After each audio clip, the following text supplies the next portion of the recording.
Tony, do you want to introduce yourself? Yep, I'm Tony. I had my stroke in 2013 when I was 46. Yeah, yay. So what we'd like to talk about today is Let's talk about sex, baby. exactly. Should put like a little bit of music on top. I'm not sure about the whole copyright, but yeah, it's a conversation that isn't generally had by therapists or anything, and sort of can get us to a point where we kind of feel ashamed to bring it up. So we're going to put it all out there today. So Tony, you did a blog just recently about it, and it was great. It was very honest. But I think, having a conversation about it and actually talking to someone else about it is really cool as well. So do you want to share your experience as much as you want? Yeah, no, look, I think the thing with okay, so let's just, sex in it just normally people find hard to talk about anyway. Yep. Then you add the bit of having a stroke, and that can just sort of add to all those sorts of issues that people might experience. And I think the thing with stroke as well is that we know that people are affected so differently from stroke, and the same applies to how it affects you in your sex life or how you experience sex. And so for me, it was more a case of that, I suppose, like I said in my blog, the two things that I wanted to know, because I could walk and talk and, I was never admitted to hospital for my stroke.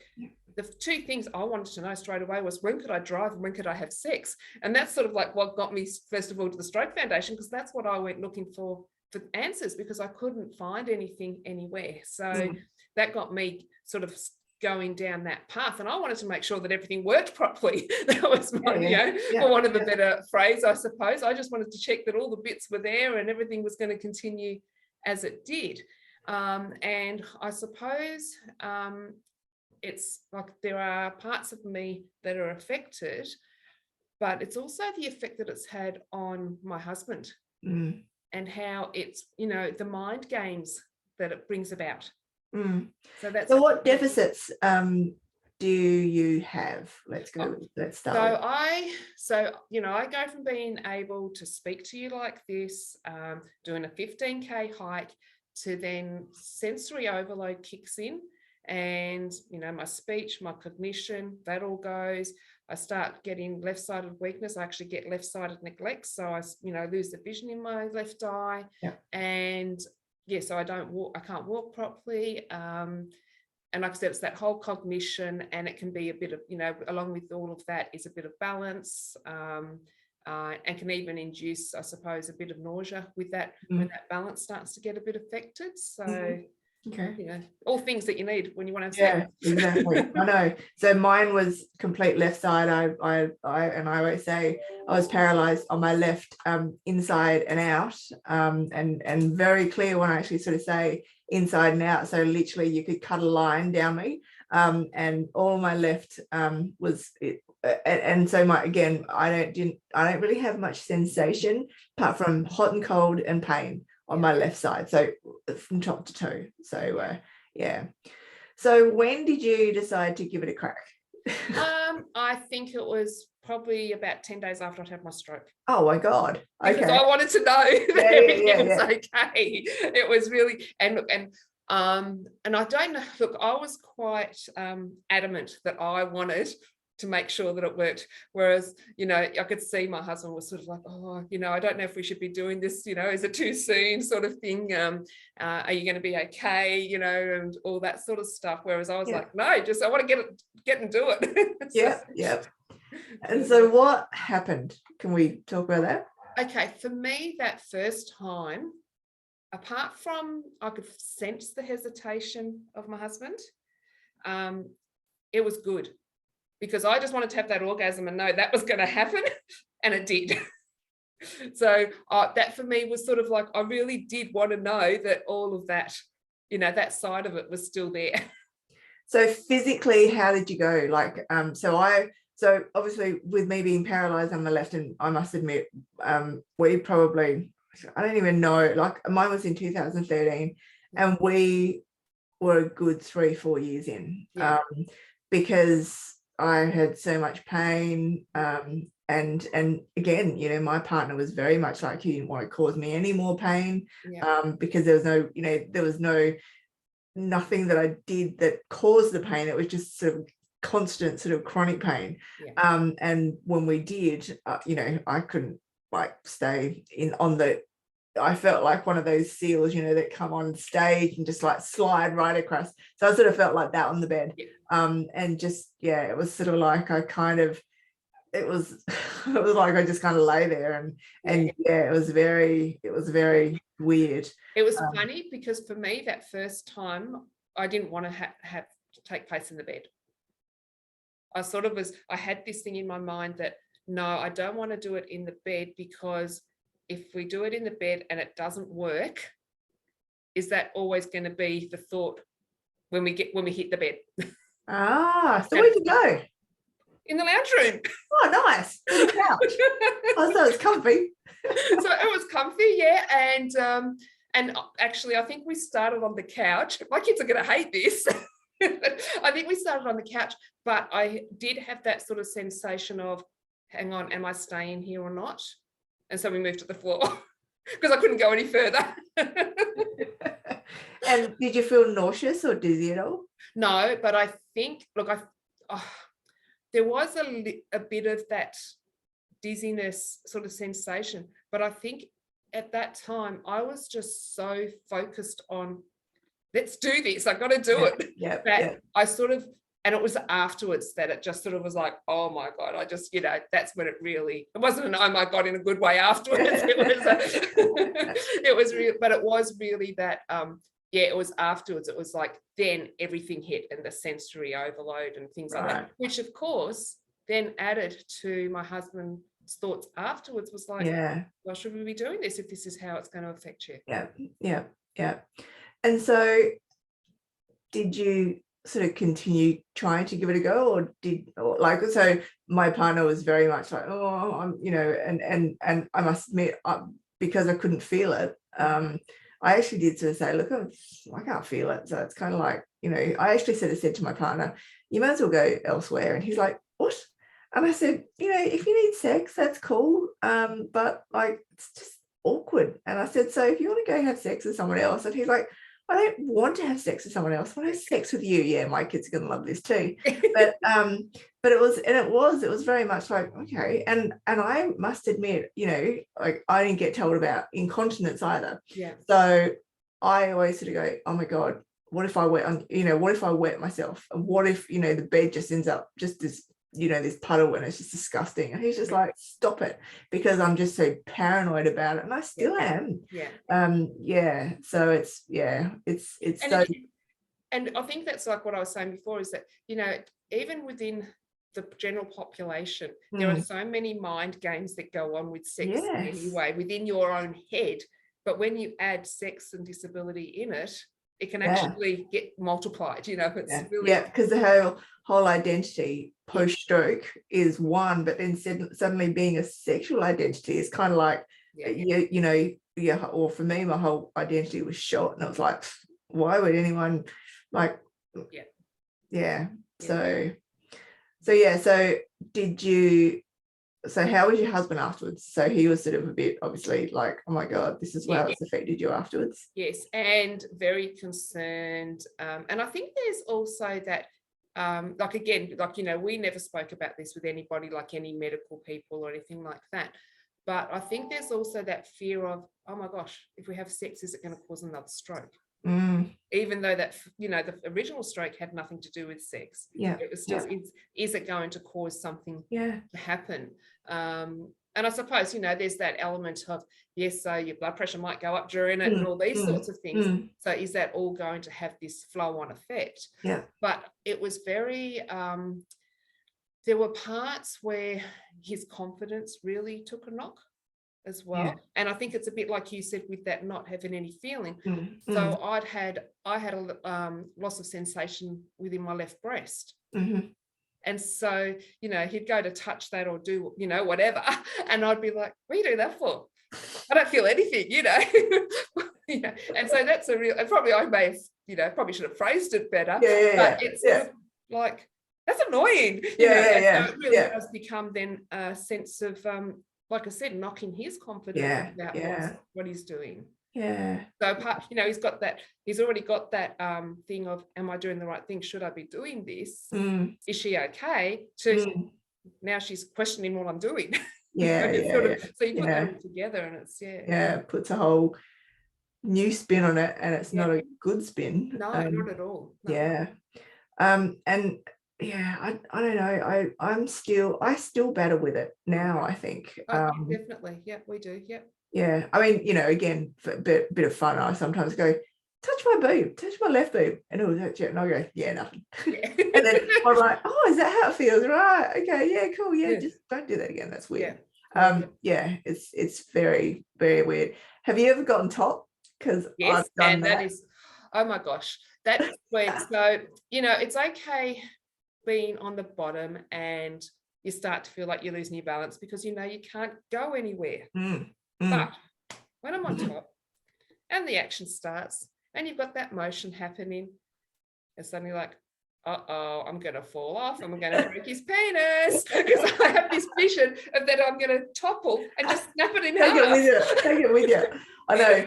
I get that. I worry that you lose the momentum, that whole sort of action, and because you can't sort of, like, it's like when I lift my leg, if I try and lift my leg up in term, 1, 2, 3, 4, 5, 6, and it's like, that's just not working. Yeah. And I think, well, the first time that I did it, I punched David in the face because I didn't have any control over my arm. And so I was sort of just doing this, and he's like, oh, but again, I couldn't feel it because I can't feel my hand. Yeah. So there are, I must admit, I have used that to sort of get him to like be off it, so I'll sort of go, let's have sex. And I'll get on top. It's like, no, that's fine. And he'll roll over and go to sleep. So that kind of works. But the whole getting on top is, it's hard. And it is that, for me, it is that whole that motion thing is what, so it can be also, you'll be in the middle of it and it just suddenly hits and I suddenly feel like I feel sick. Oh no. Feeling good. And so that's really great. Again, you're often to be told that what you're doing is actually making me feel sick. So if you were to give advice to people, what would it be? I think a sense of humor goes a long way.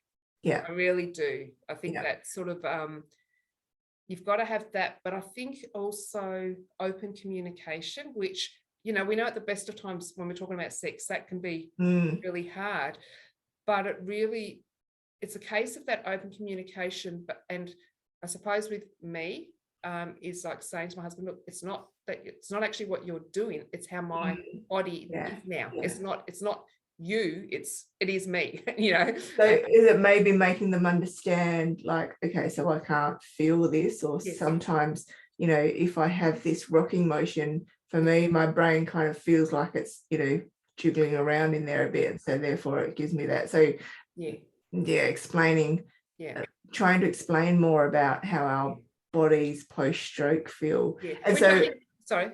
No, you go. I was going to say, I think it, like, I always sort of push, it doesn't really matter what we're doing. It's about education.